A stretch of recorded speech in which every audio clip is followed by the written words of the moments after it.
There are plenty of pitfalls facing authors in the world today. This episode is going to cover 4 of them. They all start with P, and they're from the book Publishing Pitfalls for Authors. I'm going to talk about the past, patriarchy, pause, and pain. Things to be aware of related to these elements that can cause issues, they can cause problems, they can cause pitfalls. But being aware of them and being able to navigate those can help you in your long-term author career.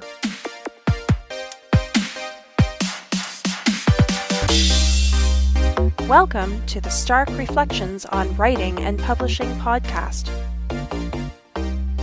There has never been a better time for writers. More information, options, and opportunities are available to you, but navigating these requires insight.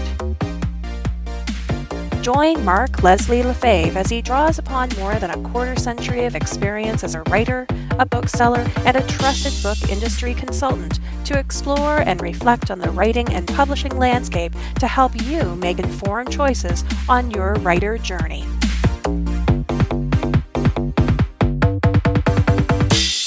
Hello, Reflectives, and welcome to episode 346 of the Stark Reflections podcast. This is your host, Mark Leslie Lefebvre. I'm in Colorado Springs, Colorado, this week at Superstars Writing Seminars, a conference I've been going to for over 10 years.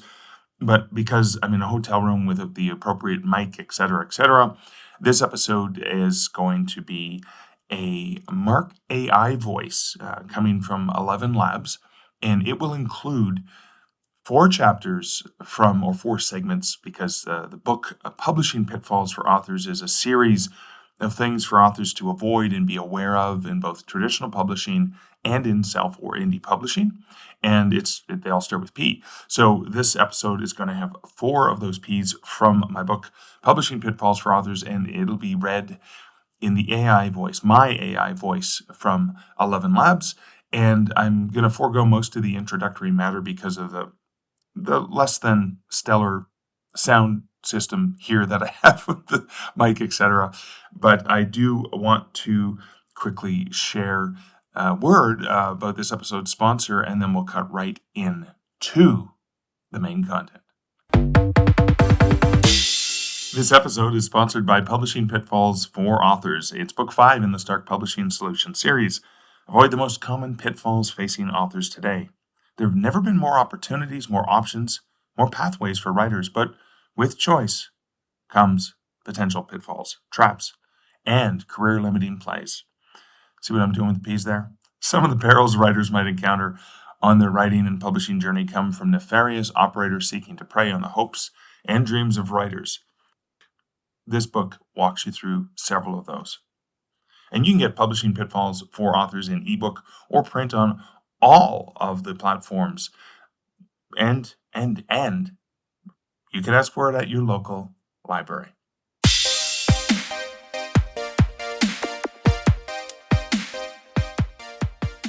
Past.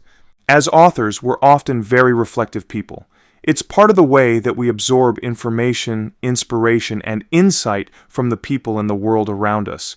Then we translate those things into the words we write and share in order to entertain, inform, and inspire readers. But do be careful not to let the past prevent you from moving forward.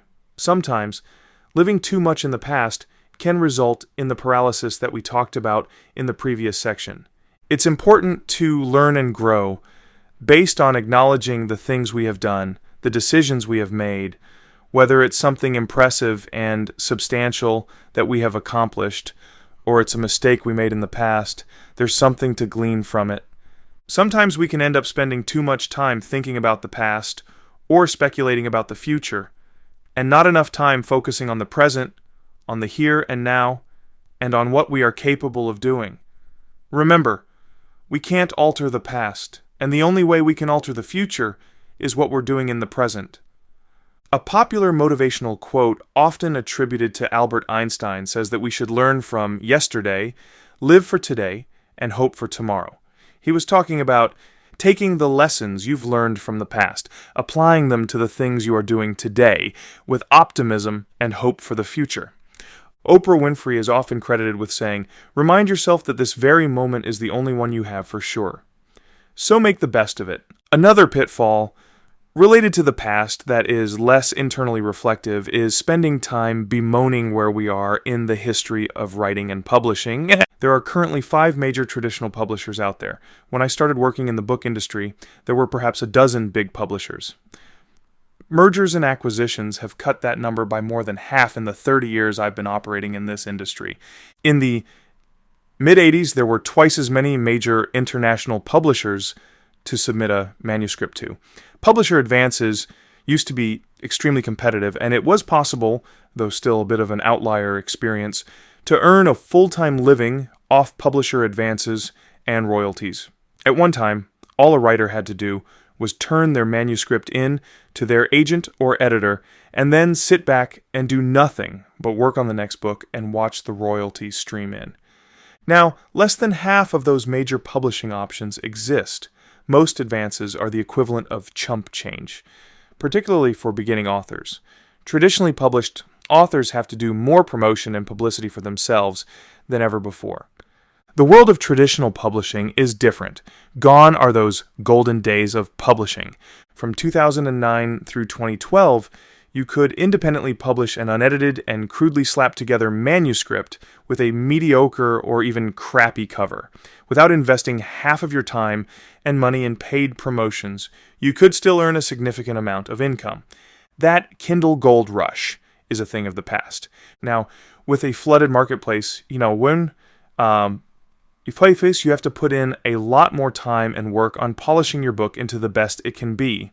In addition, you have to present it to the right demographic and likely will dedicate time and money to numerous promotion strategies. Longing for the good old days and being stuck in how great the past was, whether you had the opportunity to leverage the benefits of the past or you missed out on them, is not going to move you forward. I look at authors such as Christine Catherine Rush, Dean Wesley Smith, and Kevin J. Anderson. Their careers began in the traditional publishing trenches, and they were once able to make a full-time living off of traditional publishing income. As the industry shifted and advances dwindled, all 3 focused on what they could do within the shifting landscapes. They learned about indie publishing and embraced the new opportunities available to them. They adapted, grew, and strengthened the diversity of their income streams. They didn't dwell on the past. They embraced the present and created an optimistic future.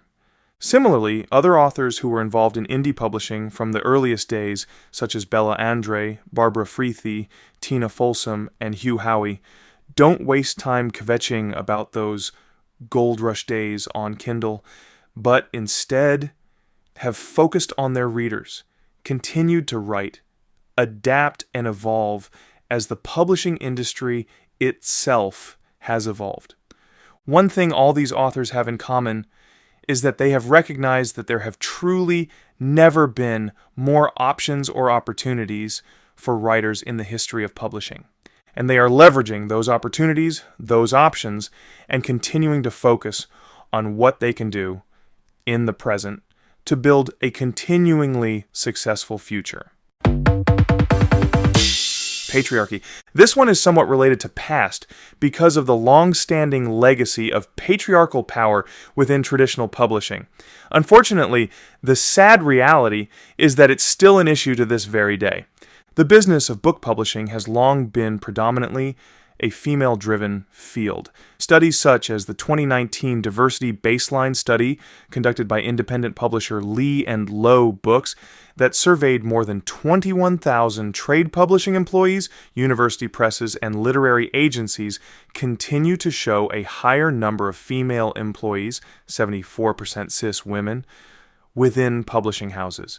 When it comes to reading studies, women also maintain a similar dominance. But dominance in presence does not equal dominance in pay or other displays of inequity. When it comes to employment standards within publishing, men are paid more, promoted far more rapidly, and tend to receive higher bonuses, particularly at the senior and executive levels. A series of bookseller articles published in March 2018 outlined a median gender pay gap at Hachette one of the world's largest publishers, of 24.7%, with the mean average pay gap being 29.69%. This is indicative of the numbers seen across publishing and, frustratingly, in general. Despite the book business being predominantly female, the majority of the money is going to the pockets of men. A post-survey article in The Bookseller, over 80% concerned about book trade genders pay gap, April 6, 2018, shared feelings that it truly is an old boys club type of situation. Meanwhile, many perceived men to be parachuted into senior roles from other industries and are promoted far, far faster than women, while their female counterparts struggle to rise through the ranks, which many respondents also said was less likely to happen while on or shortly after taking maternity leave. This was attributed partly to a fetishization of men in publishing, a trade where women tend to be more common, so men are paid comparatively more to tempt them into the industry. In addition, a spring 2021 study by Grace E. Hansen of Portland State University, The Patriarchy in Publishing, examining effects of the COVID-19 pandemic on women, non-men, in the publishing industry, concludes that though the COVID-19 pandemic delivered massive change in our day-to-day lives, it was especially hard on BIPOC women and non-men. Hansen states, closing the gender wage gap seems impossible when the pandemic and stay-at-home orders have set non-men back so much further than their average male counterpart. This bit of information might only be useful to you if you are looking to work within the book industry for a publisher. But employees at publishing companies aren't the only ones affected by this imbalance. Historically, women have long used male pseudonyms or initials for the manuscripts and books to be taken more seriously. The 1871 novel Middlemarch, broadly regarded as one of the greatest novels ever written, was written by Marian Evans under the name George Eliot. Evans penned 6 other novels under the male pseudonym, partially because she was looking to escape the stereotype that women authors should be limited to writing light-hearted romances. Despite their significant literary successes, the Bronte sisters, Charlotte, Anne, and Emily, published poems and novels under men's names to get reviews that weren't condescending. After establishing herself as a hugely successful romance author, Nora Roberts released a series of futuristic mystery police procedural novels, the In Death series, under the name J.D. Robb. Imagine one of the richest and most successful authors in the world, J.K. Rowling, taking on a male pseudonym, Robert Galbraith, when she published her crime thriller, The Cuckoo's Calling. Of course, prior to her being the most successful female author of this century, she adopted the more gender-neutral name J.K. Rowling to release her Harry Potter novels to ensure it would appeal to boy readers. Within science fiction, an extremely male-dominated genre authors, such as C.J. Cherryh, Carolyn Janice Cherry, Andre Norton, Alice Norton, and James Tiptree Jr., Alice B. Sheldon, adopted either male names or the gender-neutral initial option. Prejudice and stereotypes, of course, know no bounds, because within the indie author space, there are plenty of women who release works using less gender-specific nom de plumes. Some of them include J.F. Penn, L.J. Ross, C.J. Lyons, and H.M. Ward. At least within the indie author community, there are more incidents where women authors represent a larger percentage of the top-earning authors. While I'm unable to reveal specifics due to confidentiality agreements, suffice it to say, my years of tracking the top-selling indie authors show that women dominate the pack in this regard. The ability to self-publish and thus bypass the gatekeepers of traditional publishing might just offer more of an even playing field where the income is more related to talent, persistence, dedication, and professionalism, rather than gender. In addition, the industry makeup, according to the previously mentioned study from Lee & Low Books, is 76% white, 74% cis woman, 81% straight, and 89% disabled. Fewer studies are available demonstrating what is very likely a similar discrepancy in pay, but all signs point to cis-men being at the top of the income chain. Because the patriarchy and white privilege continue to be a dominant force, writers need to be aware of where and how it might affect them when working within publishing. Pause. There are two ways in which pausing can impact you as an author. One is the failure to pause, and the other is recovering from a pause in your writing. First, let's look at the impact of a failure to pause. It is important to maintain a healthy work-life balance. This goes for writers. As enjoyable as the act of writing can be, it's essential that we aren't working all the time. This can be challenging because, in many ways, a writer's mind never fully shuts off, even when we're not engaged in writing or typing out those words. But pausing to ensure you are eating, resting, and relaxing in a way that aligns with what amounts to a healthy mind-body-spirit balance that works for you can be vital. Too often, writers can get so consumed in a project that they neglect some of that balance. That can be okay short-term, particularly if it's part of an effective process that is proven to work. But that might not be sustainable in the long term and may require pausing for rest or engaging in other activities that help you maintain longevity. A different type of pause that can be effective is taking a moment to consider your long-term goals, the tasks you are currently working on, and how they align. Perhaps other elements, either personal and internal, or more external and regional and global, are having an impact. You might not be able to see such an impact until you take the time to pause, reflect, and attend to such details. Often it's in those moments of pausing that we can take stock of things and allow ourselves a bit of a refresh, and if needed, restart. On the flip side, one of the ways that a pause can negatively impact us is when we rely on a common pattern. You might, for example, have been in the habit of writing every morning between 6 and 7 a.m., as that's the best time of day for you where there are fewer distractions, and you're able to make solid and effective progress. Then the holidays come around, or work, or travel, or a family issue requires you to realign that time slot. Sometimes pausing from the role you were on, even if it's just for a day or two, can throw you off your game. And getting back into that practice can take some additional effort. Don't beat yourself up if that happens. There will always be factors at play that take you away from a comfortable routine or process that you have built. Just remember that you never had that routine in the first place. But you managed to make it a priority and to make it happen. You developed that habit or custom through dedication, effort, and hard work. And you can, most certainly, do it again. Paying. This pitfall is broken down into 5 main areas. Paying versus non-paying. How free can pay. Payment bleeding. Paying too little or paying too much. Not paying. Paying versus non-paying markets.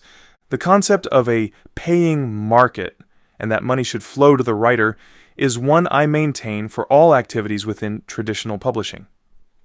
When I was first working my way up through the ranks of legacy publishing, I started by sending my short stories to small press magazines. Some of them offered payment in copy, which meant being paid with a copy of the magazine the work is published in. As I slowly built up my name, I began to sell my stories for actual dollars. Sometimes a token fee might be as low as $5 to $25, and eventually I'd work my way up to the paying markets of between 5 to 8 cents per word. I did cut my chops with the payment in copy, which was almost the equivalent to payment by exposure methodology. This was, of course, in a world where the publication costs were significantly higher and there was a crafted product to be held in one's hand. Today, whenever a pay via exposure opportunity comes up, I'm extremely skeptical. I revert to the adage that people die of exposure, not to mention that exposure isn't going to pay my bills. In recent years, the only time I've accepted that type of pay is when it's something I truly believe in. For example, I'm eager to support the people running the project in question, or it's a charity where I'm offering my writing in exchange for the funds being donated to a worthwhile cause. How free can pay? Free can pay if the author is in control and leveraging free as part of a larger master plan, One of the most commonly successful strategies that indie authors use to earn a hearty revenue from their writing is offering their work for free, either as a way to entice people to sign up for their author newsletter or used as a way to funnel readers into their book series by making the first book in that series free. The difference here is that the author who decides to offer one or more books or stories for free is doing so with the carefully measured and calculated plan that it will lead to income or pay in the long run. Having dedicated and passionate readers on your mailing list allows you, the author, to be in charge of communicating with them about new releases or timely sales of your work, and constantly bringing new readers into an ongoing series you are writing by offering that first book for free will result in stronger sales of the remaining books in that series. That is, assuming the right readers pick it up and you've done your job satisfying them as readers. Another way to offer your work for free is making your books available through the library markets. Whether you are traditionally published, in which case your publisher automatically makes the work available to libraries, or self-published, you earn revenue whenever a library purchases your book. When you are indie published, you can leverage one or two main library sales options. OCU, one copy, one user. Sales means that when a library purchases your ebook, they can loan it to one customer at a time forever. CPC, cost per checkout. Sales typically bring in 1/10 of the OCU model, but you earn that revenue every time any patron checks your book out. It's less money up front, but could result in more income in the long run. Library reads do have a positive impact, not just on discoverability, but also on book sales.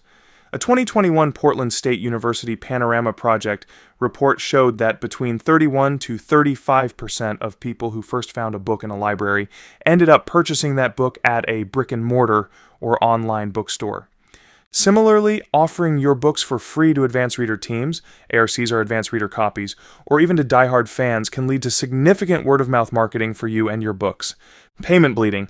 If you engage in online advertising such as Facebook ads, Amazon advertising, BookBub ads, or other similar platforms, you need to be careful about how those budgets can bleed out over time.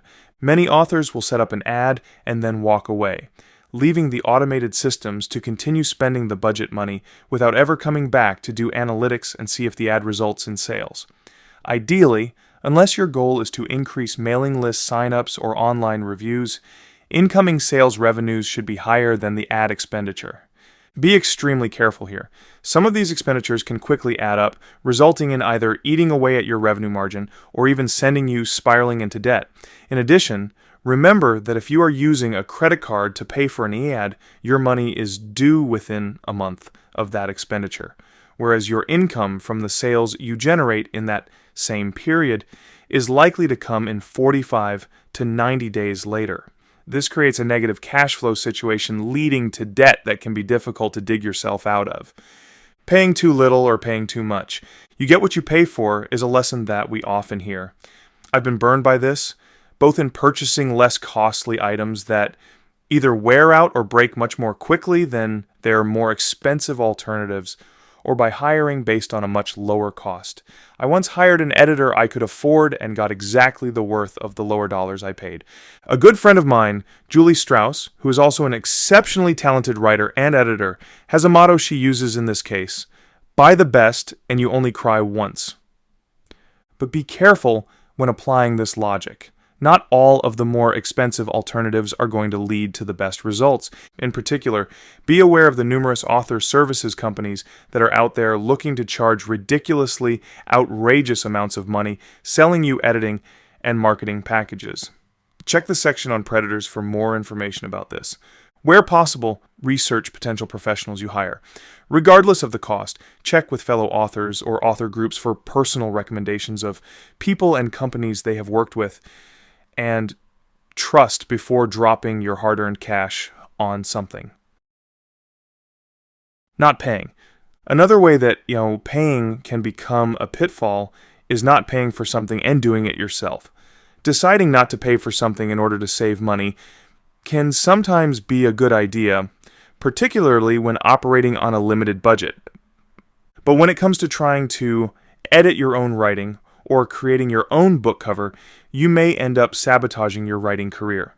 It might be possible that you can create your own book covers because you have that skill or experience.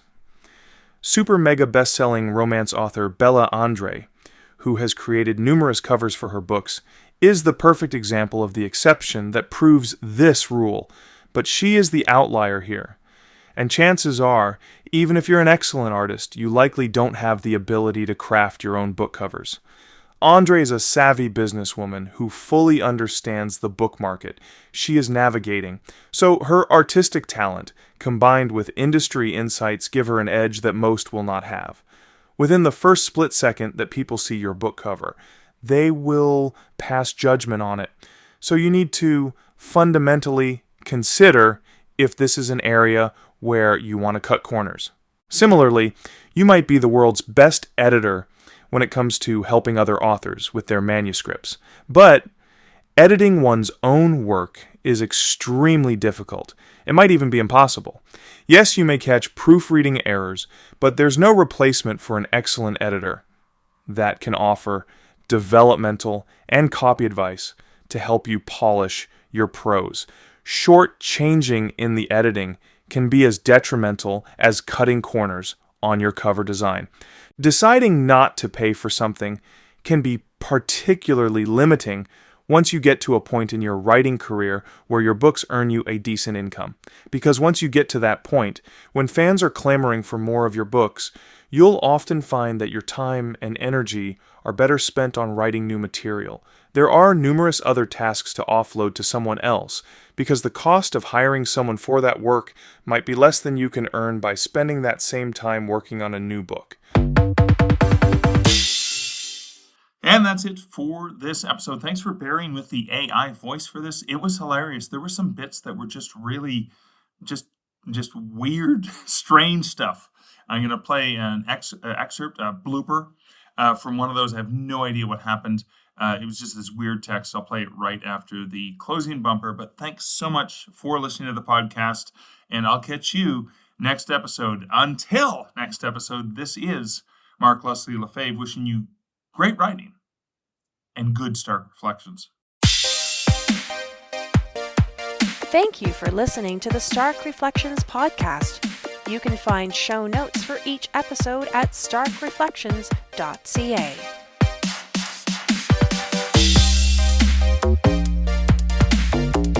The music for this podcast, Laser Groove, was composed and produced by Kevin MacLeod. Check out more of Kevin's great music at incomptech.com. Where possible, Easter Moy and Wayne Fetish. So my first one, Poan, research potential professionals you hire.